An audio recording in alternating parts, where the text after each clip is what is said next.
அணைப்பட்டி வைகையாற்று கரையில் எழுந்தருளியுள்ள ஸ்ரீ கண்ணாயி பூங்கண்ணி அம்பாள் சமேத ஆங்கால அயன் சுவாமி பொன்னாங்கன் வாசல் திருக்கோவில் குடமுழுக்கு விழா. ஆயிரக்கணக்கான பக்தர்கள் பங்கேற்பு குறித்த செய்தி தொகுப்பு. திண்டுக்கல் மாவட்டம் நிலக்கோட்டை அருகே அணைப்பட்டி வைகை ஆற்றங்கரையில் அமைந்துள்ள 700 ஆண்டுகள் பழமையான கருமாத்தூர் ஸ்ரீ முனுசாமி, ஸ்ரீ பொன்னாங்கன் வாசல், ஸ்ரீ ஒச்சாண்டம்மன் எனும் பெயர் விளங்கிய ஸ்ரீ அங்காள அயன், ஸ்ரீ கண்ணாயி பூங்கண்ணி அம்மன், ஸ்ரீ பொன்னாங்கன் வாசல் திருக்கோவிலின் குடமுழுக்கு விழா வெகு விமர்சையாக நடைபெற்றது. வைகை ஆற்றங்கரையில் எழுந்தருளி பக்தர்களுக்கு அருள் பாலிக்கும் ஸ்ரீ கண்ணாயி பூங்கண்ணி அம்பாள் சமேத ஆங்கால அயன் சுவாமி ஆலயத்தின் திருப்பணிகள் நடைபெற்று முடிவடைந்த நிலையில் ஸ்ரீ மாரநாட்டு சின்னன், கம்பத்தடி, கருப்புசாமி, அரசமகன், ஆண்டிச்சாமி, பேச்சியம்மன், ஒச்சாண்டம்மன், மாயன், கன்னிமார் மற்றும் ராக்காயி, காளியம்மன் ஆகிய தெய்வங்களுக்கு புதிதாக விக்கிரகங்கள் பிரதிஷ்டை செய்யப்பட்டு கும்பாபிஷேகம் நடைபெற்றது. பல்வேறு புண்ணிய நதிகளில் இருந்து கொண்டு வரப்பட்ட புனித நீரை கொண்டு யாகசாலை பூஜைகள் நடத்தப்பட்டன. இதனைத் தொடர்ந்து கோபுர கலசங்களில் புனித நீர் ஊற்றப்பட்டு மகா கும்பாபிஷேகம் நடைபெற்றது. இந்த விழாவில் நிலக்கோட்டை மற்றும் சுற்றுவட்டார கிராமங்களில் இருந்து ஆயிரக்கணக்கான பக்தர்கள் கலந்து கொண்டு சுவாமி தரிசனம் செய்தனர்.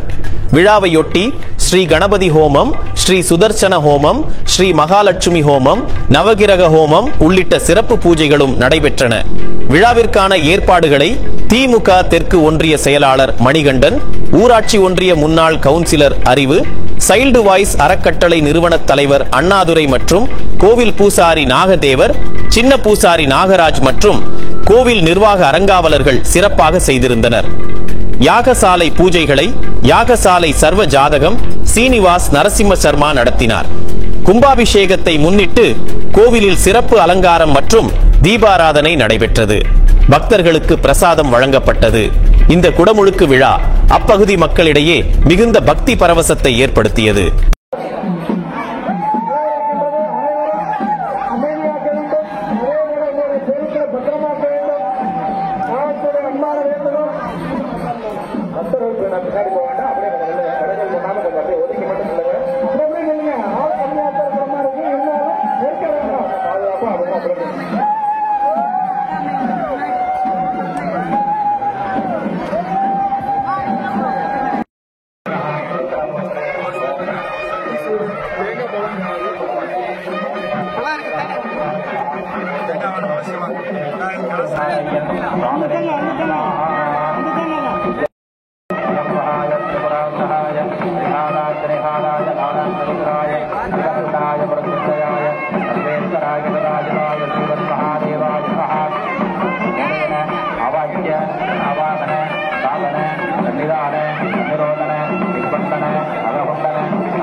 நமது பகுதி செய்திகளை முழுமையாக அறிந்து கொள்ள உங்கள் சாணக்கியன் செய்தி சேனலை சப்ஸ்கிரைப் செய்து கொள்ளுங்கள். நன்றி.